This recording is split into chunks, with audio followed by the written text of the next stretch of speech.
Tanong ko nga rito bakit umuwi ka pa? 'Di ba? Gayong alam na ninyo na merong pag-arestong magaganap. Dahil po doon sa inciting to sedition, 'di ba? At saka inciting to rebellion. Oh. Alam niyo kung bakit po umuwi pa ito si Pokis?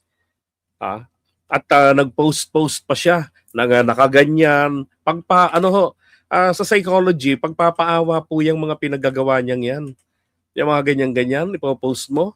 Pagpapaawa yan. Kaya lang nga sa maghapon pong ito, inaabangan ko yung mga DDS na baka may mai-content tayong maganda. Baka meron dyan na maghaharakiri, magpapatayin yung sarili. 'Di ba? Papakita na ito ay kanilang bayani, hindi dapat ginaganyan. Wala ho mga kababayan Mismo yung isa pang retirado si Metran. Nandun lang sa gate, naghihiyaw-hiyaw lang. Nasaan yung FGF ninyo na sinasabi ni Kapitan Dado Tago, ni Kapitan General Dado Tago na merong 48 million o sabi natin 40 million members. Nasaan? Bakit kahit 8 milyon lang wala kaninang lumabas? 'Di ba? Kahit na yung mga DDS na 35, hindi rin ho nakita sa lansangan kanina. Gayong ilang araw na po nila itong pinagkakalat Di ba? Ito nga, sabi rito, ito kahapon pa to Sabi diyan, the Partido Demokratiko Pilipino on Sunday revealed. Okay, so PDP po ang nagsiwalat na may plano even kung nagkakamali, parang meron pa hindi lang ito. Na mga DDS ang nag-post na parang si Akla nag-post na aarestuhin nga ito and himself ipinagkakalat din na aarestuhin po siya pagdating ng Lunes. Malutikiya ganun din. Pero ano nangyari? Wala ho. Parang yung pasabog lang din ni Chavit Singson kanina na parang utot lang ang nangyari. Di ba? Tapos eto na nga naganap na yung inaabangan nila na siguro palagay nila ay magi-spark o magi-ignite at magi-spark ang galit ng taong bayan. Wala Langaw inabot nila. Sabi rito, retired Air Force General Duterte ally arrested at NAIA over sedition case. Diba?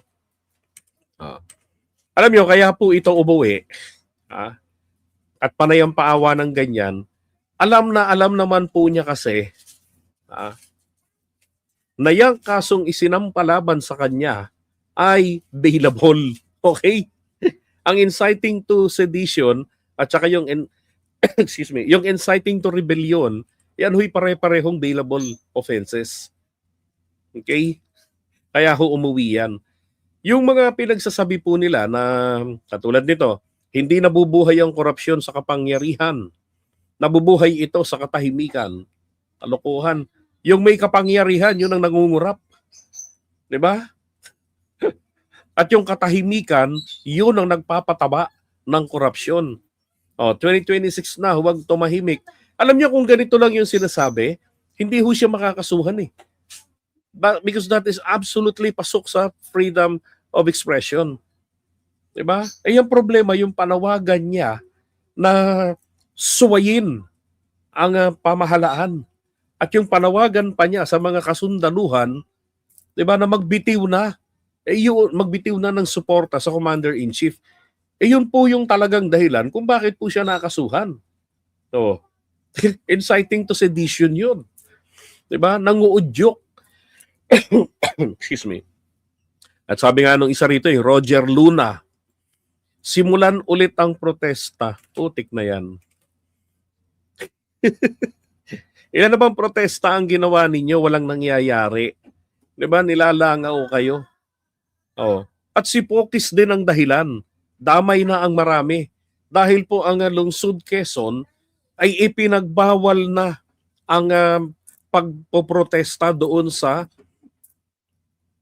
lugar, yung pinagdausan nila sa People Power Monument. Dahil po sa pinagsasabi nito ni Pokis. Akala ni Pokis kasi, siguro maybe out of frustration, 'di ba? Out of frustration na nakikita niya na hindi sila dumadami. O ayon nga sa report ng PNP, for the first time ever, umabot daw po sila ng mga 4,000, pero ikukwentahin mo pa. So, siguro 35, tapos may mawawala, may magdadatingan, paulit-ulit, di ba? Kakain, aalis, babalik. So nabibilang, may pinipindot yan yung ganon, makakount nila. So umabot sa maghapon 4,000, 3,000, mga ganon. But not enough to represent the people, to represent the entire Philippines. Sabihin na ito ang mamamayan. Di ba? Minority lang kayo ng mamamayan na sinasabi ninyo. Minority of the minorities. No. Ay, yung taong bayan, inaabangan lang naman nila na umaksyon. Ang issue lang ng taong bayan kay PBBM, ang bagal mo gumalaw. Ang bagal mong umaksyon, ang bagal mong kumilos. No. Pero hindi po nangangahulugan, hindi kumikilos ang Pangulo. Alam ng taong bayan na kumikilos. At ito na nga nilalabanan yung korupsyon. Di ba? Kaya lang, gaya nga ng sabi ko, si Pokis, ito yung bumuo ng BBM 2.0 na nagpapakaraban-karaban noon. Tapos later on, nung kasagsagan na ng mga rally ng mga political campaign, naglaho na yung BBM 2.0. Oh. Tapos hindi napansin nung manalo si PBBM, yan na. 'Di ba? Sumali na sa mga kumukontra. Una pa-post lang ng mga pagkontra niya. Kalaunan, ito na. Talagang may ingay na ginagawa. Siya nagkamali . Yung mga salitang binibitiwan niya, yung mga vlogs niya sa FB niya, kapag yun po nagko-constitute ng violation, nagpo-fall sa inciting to sedition or inciting to rebellion, abay dapat kayong managot, 'di ba? Alam naman po ni Pokis yan . Sinasadya niya lang yan. Kasi naiisip nila, kapag nagpalit ang administrasyon, we will not be persecuted. Kasi we are the victors. At alam niyo naman ang kasabihan, it is the victors that writes. 'Di ba? It is the victor that writes the history. Kaso hindi po sila victor. Lahat po sila ay mga talunan. Lahat po sila nakakahiya, inaabot, nilalangaw. 'Di ba? Ano ba ang pagkakaintindi nyo? Kayo ang taong bayan? Ano kami? Kayong minority, 'di ba? Kayong hindi man lang dumadami sa pagpapakita ng lakas, ng puwersa, kayo manahimik, kayo mag-adjust. At magpasailalim sa majority. Kayo ang nanggugulo . Ito yung isang tanong . Sabi rito, Sir, ano pong comment ninyo on the supposed arrest order? Yung kaso na inciting to sedition and rebellion ay malinaw na panggigipit. Ito na naman yan . Panggigipit . Malinaw na pananakot. Pwede ka namang mag-express ng iyong disagreement with the government, 'di ba? Pero sabi nga ng Korte Suprema, hindi po pwedeng it was done maliciously. Kaso yung kanilang mga tirada, bangag si PBBM, diba yung mga ganong klaseng mga akusasyon na sinisira yung imahe ng Pangulo ng Pilipinas. Alam niyo, maswerte pa nga to si Pokis kasi hindi siya dinadampot agad-agad dahil caught in the act, ay hindi siya dinadampot ng mga otoridad ng ganon-ganon. Samantalang yung lalaki na taga Bago City, 'di ba? Yung naglagay ng yung nakatayo si PBBM, tapos nag-post siya na may nakatutok na arrow sa ulo ni PBBM. It is a matter of misinterpretation only. Kaya lang binadampot ng NBI yun. Ordinaryong Pilipino, ordinaryong DDS na hindi na nasisiyahan sa gobyerno. Pero si Pokis, hindi inaaresto. Binibaby pa rin ng mga otoridad. Di ba? Kaya, ayan, nawiwili sa kanilang ginagawang paninira sa gobyerno. Ngayong nakasuhan, panggigipit. Anong tawag sa ginagawa ninyo? Di ba? Unang-una, may pinag-aralan itong si Pokis. Imposibleng hindi niya alam ang boundaries ng freedom of expression at saka ng inciting to sedition. Di ba? Sabi niya, inisyuhan agad ako ng arrest warrant. Mali! Hindi agad siya inisyuhan ng arrest warrant. Dumaan ho muna ito sa piskalya. Di ba? Inisyuhan agad. Walang problema yan. Haharapin ko ang kaso because he knows the case is bailable. Pero dapat mahiya sila sa taong bayan. Ang mga nagnakaw ng bilyon at trilyon ay libre at hindi napanagot. Hindi pa tapos ang boxing. Alam mo yan, Pokis. Anak ng Pokis naman, oh. Alam mo yan. Hindi pa tapos ang boxing. At ikaw ay taong may mataas na pinag-aralan. Di ba? Kaya nga nakapag-retiro to. Yun yung mga nasa serbisyo na nagtatapos ng mga brigadier general, yan po yung mga tao na mayroong mataas na pinag-aralan. Yung iba diyan mga takot maiharap sa frontline, kaya puro aral yung ginawa. And then hindi sila nasasabak sa patayan. Baka ganun ginawa nito eh. Sabi rito, yung ang mga komunista nagmarcha at publicly naghikayat na sumali sa NPA para pabagsakin ng gobyerno ay hindi naman kinasuhan ng inciting to sedition at rebellion. Yung recruitment na mag-member, hindi ho nagpo-fall yan sa inciting to sedition. Kahit na sabihin pa natin na ang layunin ng grupo nila ay pabagsakin ang demokratikong gobyerno, yun ay mga political organizations yun. Political organization yung mga yun.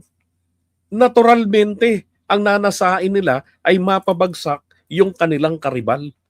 Pero yung mag-recruit ka sa membership ninyo, hindi ho yung kaso. Ito yung problema eh. Di ba? Gumawa ng kalokohan, lumabag sa batas intentionally, willfully, si Pokis. Kakalad ka rin niya, yung iba idadamay niya. Bakit ganun? Di ba? Yan ang problema sa inyo eh. Kayo gumawa ng kabalbalan, tapos titingin kayo sa kapitbahay nyo. Bakit ako lang kinakastigo nyo? Yung ang kapitbahay namin, ganito, ganun eh. Baka chismoso nyo naman. Gusto nyo pa magdamay pa. Di ba? Yung violation na yan, it's a private violation. Inyo lang yan, kayo lang yan, na kayo magdamay. Ayoko rin sa mga NPA na yan. Pero ang nililinaw ko dito, kanya-kanya kayo ng aksyon. Nagkataon yung aksyon mo, willfully, ang paglabag na ginawa mo. Kaya ka nakakasuhan. At nakalaya na rin naman na si Pokis. Nakalaya na ho siya. 48,000 lang naman ang recommended bail. Kaya nga siguro umuwi ng Pilipinas yan dahil alam niya na hindi po siya makakatulog sa kulungan dahil mahigit 100,000 ang sahod niya monthly bilang yung retirement benefit niya. So, yakang-yaka yan. 'Di ba? Sabi niya, ako lang ang nagsilbi ng marangal sa bayan. Ako lang na nagsilbi ng marangal sa bayan ang kinasuhan. Sila hindi. Ano gusto mo mangyari? Kailangan damay-damay tayo rito? Oo, nagsilbi ka. Tapos na yun. Tapos na yun. Parang ganito lang po yan eh. Hindi ho ba si Lucifer? Tagalangit si Lucifer ha? Hindi ba? Siya po, nung nilikha ng Diyos, mabuting anghel siya. Hanggang sa nung panahon si Lucifer ay nagnasa ng higitan ang Diyos na lumikha sa kanya at nag-cause ng trouble doon. Siguro nag-trip ng kudita.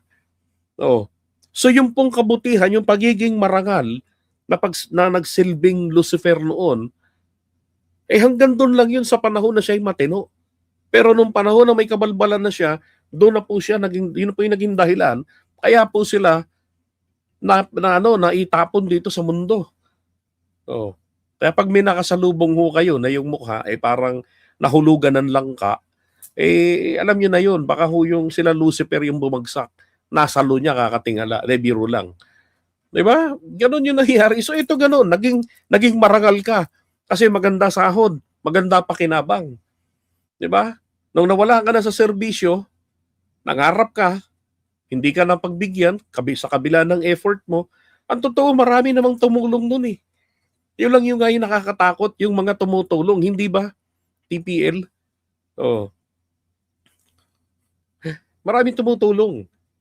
Ang problema, yung layunin nila, like kay Singson, mayroon palang tina-target na posisyon para sa pamangkin. Di ba? At kung bakit gustong-gusto niya na nire-recognize siya ni PBBM. No, na isama na sa lakad sa Japan. Tapos gusto pa na pinakikilala. Nung hindi ipinakilala, nagtatampururot siya. My God. Diba? Kung kayo lang naman merong ganong layunin, huwag na kayong tumulong. Diba? Pagtrabahuan nyo na kung gusto ninyong makuha yung isang bagay. Pagtrabahuan nyo na, pagsikapan nyo na. Sabi ni TPL, excuse me, yung malaki niyang retirement ay uubusin lang nito Pasio. Correct. Tapos makukulong lang siya. Hindi ho, may abogado ho siya. Ito. Rights. You have the right to counsel of your choice. Andun kami, nag-i-insist kami, we want to talk to our client. Ayaw kami pagbigyan. Hindi namin pwedeng palagpasin yung violation na yun. Okay. Ito naman ngayon isang linawin natin.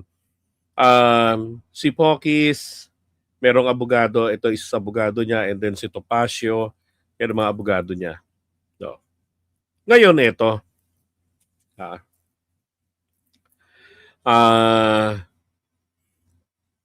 ang gusto nilang mangyari kanina, kasama itong mga abogado sa transport, pagbitbit mula sa aresto, diba? Siyempre, pagka-aresto, babasahan mo ng Miranda rights. You're under arrest, you have the right to remain silent. Anything you say can be used against you, and you have the right to hire a lawyer of your own choice. If you cannot afford, the government will provide you one. Yon. Kaya sinasabi ng abogado niya, binasahan niyo ng Miranda rights. Ibig sabihin, nandun na kami dapat, kailangan nandun kami. Hanggang sa dalhin siya. Alam niyo yun, ay nagiging practice lang, pero hindi po yun mandatory sa batas. Sabi ni attorney. Kaya walang naipapanalong kaso si Topacio. Ang right of an accused to have a lawyer at all stages of criminal proceedings doesn't include the stage of arrest, especially if it is an arrest with warrant issued by the court. Ang trabaho ng abogado ay hintayin niyang madala sa presinto at doon niya kausapin ang kliyente niya.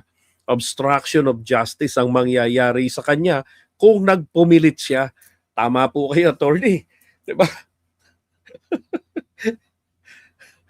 Kaso attorney, sila pa ang may balak na magdemanda. Didemandahin po nila ang court, ang PNP dahil hindi sila pinagbigyan. Loko talaga tong mga to.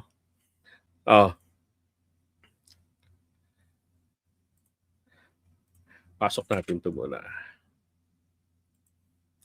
Sabi rito, sa People versus Dakanay, sabi ng Korte Suprema, ito daw po ay it's a mere act of being taken into custody, kaya sinasabi ni attorney kanina, or transported by police does not automatically amount to custodial investigation. Doon po kasi sa custodial investigation, doon po kinakailangan ng abogado. Key points: no interrogation or custodial investigation, spontaneous or voluntary statements uttered without questioning are admissible. Dal-dal, di ba? Naalala ko dati merong isang inarestong ganyan si Kiko Barsaga. Noong panahon ni Duterte, naalala niyo yun? Alam ko si Kiko hindi si Kiko Barsaga, si Kap Nino Barsaga, yung pinsan. Ang ginawa niya, kasi tinitira niya noon si Isko Moreno. 'Di ba? Bigla siyang may tinawagan sa telepono, tapos pinahamak niya na ito yung nagbibigay sa kanya ng information laban kay yun pala yung kaso kung ba't siya naaresto sa Baguio noon, ba't siya inaresto, ay dahil po may kinalaman ito doon sa matagal niya ng kaso. 'Di ba, Konnichiwa, naalala niyo yun? Itong si Nino Barsaga. Ibang kaso yun, na libelous statement din yun, yung kaso niya. Walang kinalaman sa kay Isko. So akala niya nung 2022, yun ay may kinalaman kay Isko. Ganon. Ay, nako. So yung kanya mga pinagdadaldal. Kaya nagulat, sabi nga ng pulis, nagulat nga kami. Bigla siyang dumayal. Tapos kung ano na yung mga sino kinontak niya. Oh, yun po yung mga nasabi niya doon, ang sinasabi rito, tinatanggap po sa korte yung kanyang mga sinabi. Kaya, again, as a practice, isinasama o may sumasamang abogado pag pinapayagan. Pero pag hindi ka pinayagan, nagpilit ka doon, nanggulo ka sa proseso ng pag-aresto, sabi nga ni Attorney Ganaden, ay obstruction of justice yun. Dahil ang dapat gawin po nila ay maghintay doon sa presinto. Kaya nga kapag hindi nakarating ng presinto, pwede sila mag-petition sa korte. 'Di ba? After certain period of time, magpa-file sila ng writ of habeas corpus. Sabi dito, while being escuda, constitutional safeguards are not yet required during mere transport or custody absent questioning. Thus, a statement made while being escorted, while riding a police vehicle without prompting or interrogation are considered extrajudicial but voluntary and not covered by custodial investigation rules. Ito pa. Ano raw meaning ng lawyer ride along? Yun ang gustong mangyari nila eh. A lawyer sinasamahan daw po ng abogado yung suspect, yung kliyente niya, habang ito ay ibinabiyahe ng law enforcement officer. Even formal custodial interrogation, even before custodial interrogation begins. Now, its purpose is to ensure that no coercive, walang mga pamimilit, walang sapilitan. Yan. Any statement made is truly voluntary, and then the suspect's right to counsel is respected from the earliest possible moment. Okay? May abogado naman siya. Kaya lang, pagdating doon, yung hindi sila kailangan. Ito nga sabi rito, the court recognizes that rights attach when questioning begins, not merely upon arrest, but having a lawyer present early helps prevent violations. Yun lang po yun. Hindi po sila required, kung hindi sila payagan ng mga otoridad, hindi sila po pwedeng magpilit. Tapos magkakaso pa. Hindi ka na nga pwedeng magpilit. Ibig sabihin, wala kang basis, wala kang legal basis. Ano kakaso nyo? Di ba? Palagay ko, tama nga si TPL kanina. Talagang mauubos si Topacio pera nito. Yung retirement niya buwan-buwan. Elements of inciting to rebellion. Okay?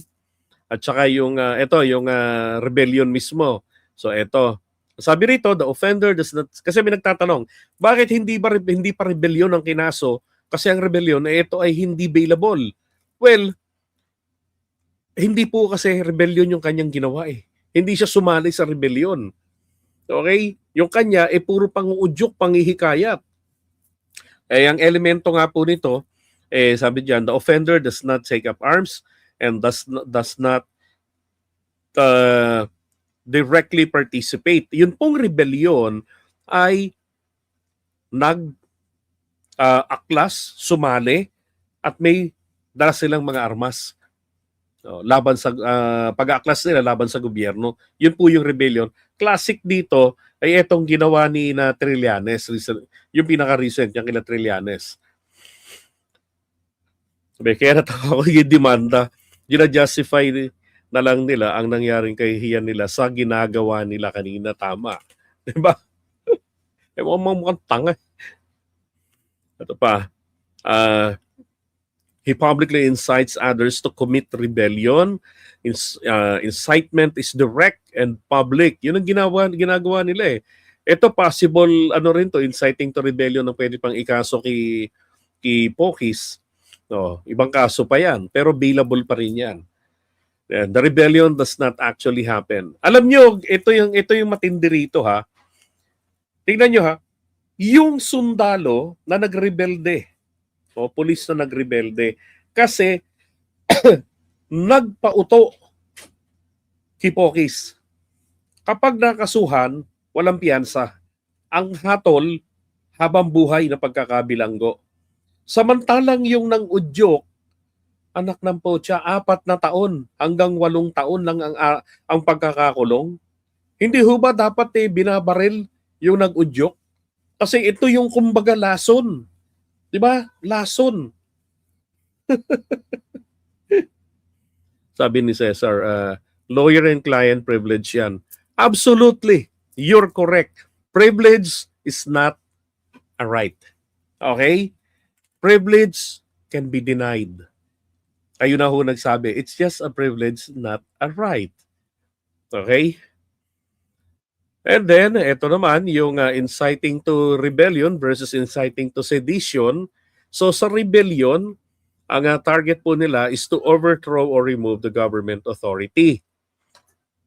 Sa inciting to sedition, ay maghasik ng kaguluhan. O, labanan ang otoridad. And then yung bigat nito ay mas mabigat po yung inciting to rebellion kumpara sa sedition. Ito yung mga batas ng RPC natin, Revised Penal Code. Example, inciting to rebellion. Labanan natin ang gobyerno. 'Di ba? Yung inciting to sedition, wag nating sundin. Wag tayong magbayad ng buwis. Yun. Mag-jaywalking tayo. Wag nating sundin ang batas trapiko.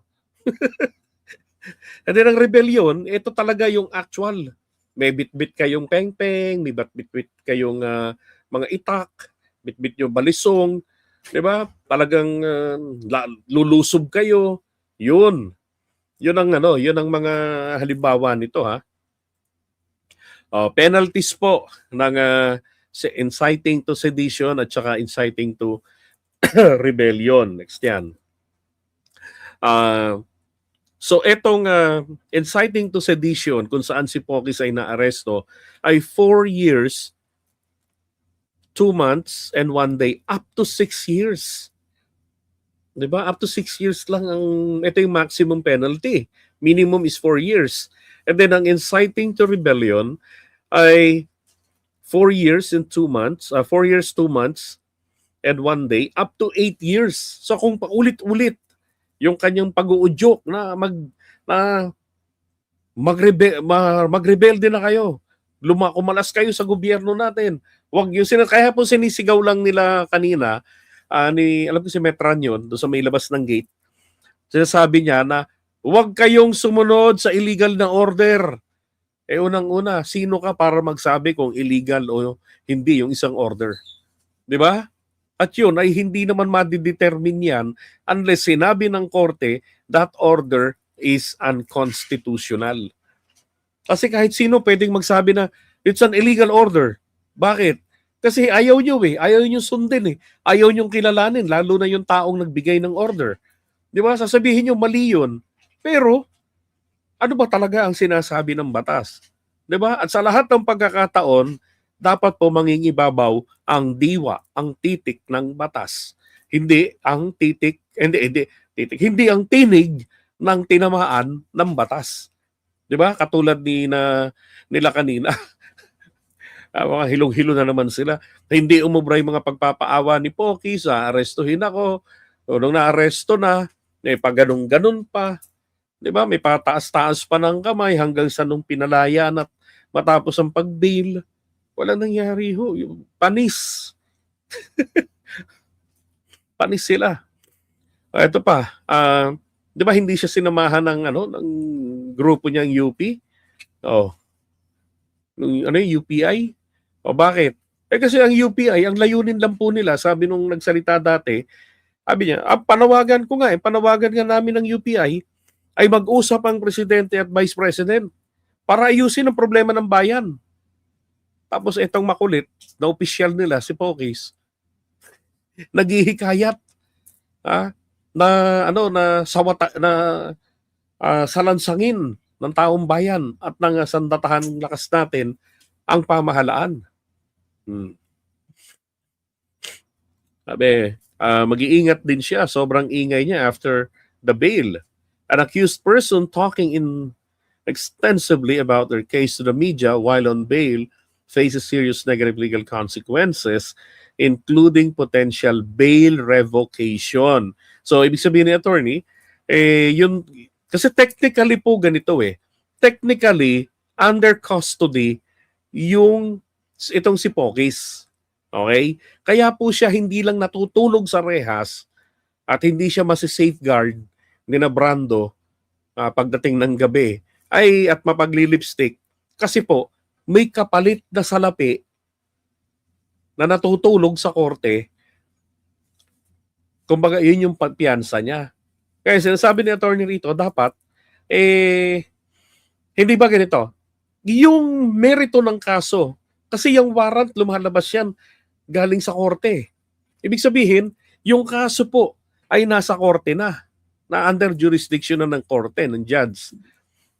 Pinagbabawal doon. Ano yung tawag doon, attorney, yung legal maxim noon? Na yung kaso ay hindi po pwedeng pag-usapan. Yung facts of the case ay hindi pwedeng pag-usapan. Hanggat dinidinig yung kaso. Kung ichichika niya ng ichichika, nako po, tama po, abogado to, natural, tama. 'Di ba? Pwedeng ma-forfeit yung kanyang bail. I-cancel yung bail niya, yung 48,000 na binayad niya sa korte na yun. Hindi yun ibabalik sa kanya. Tapos makukulong na siya. 'Di ba? Doon siya magdaldal, makipagkwentuhan siya sa mga kakosa, kina Brando. Bail is just temporary liberty. That's right. It's just a temporary liberty. Pansamantalang kalayaan. And therefore, it can be cancelled. Okay? Kaya pwedeng ma-revoke. And additional charges for contempt of court. This behavior also harms him by giving prosecutor statements that can be used as evidence. Diba?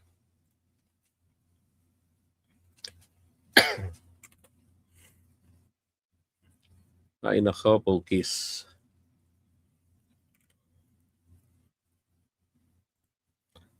Tapos kasabay nito kanina yung kay tawag dito, yung kay Chavit Singson na nilangaw. Sus Mariosep. Tama. Diba sabi nga sa Miranda rights, you're under arrest, you have the right to remain silent. Anything you say can be used against you. Arestado siya. May karapatan siyang manahimik pero ayaw niya, gusto niya magdaldal. Yung kanyang daldal, pwedeng magamit laban sa kanya. Ang taas ng pinag-aralan ng tao na yan. Hinahangaan ko dati yan si Pokis eh. Kaya kapag ka ikaw talaga nagpaka-DDS, ewan ko ba, kinakailangan mong iwan ang talino, ang dunong. Diba? Mas marami pa yung press ko ni General Torre kaysa kay Chavit.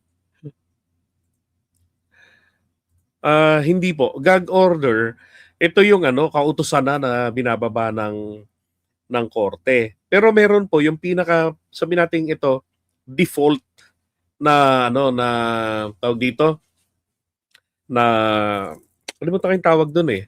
Nag-aaral ako ng policy, kabisado ko kasi yung mga yan eh. Dahil doon sa pre-law namin, required kami na yung mga Latin maxims, mga legal Latin maxim ay minimemorya namin. Hindi gag order. Gag order kasi yun yung daldal ka na, chika-chika ka na, din ang korte maglalabas ng utos. Pinagbabawalan si ganito, si ganyan, na pagchismisan yung kaso na dinidinig sa akin sala. Yung ganon. Meron tawag doon eh.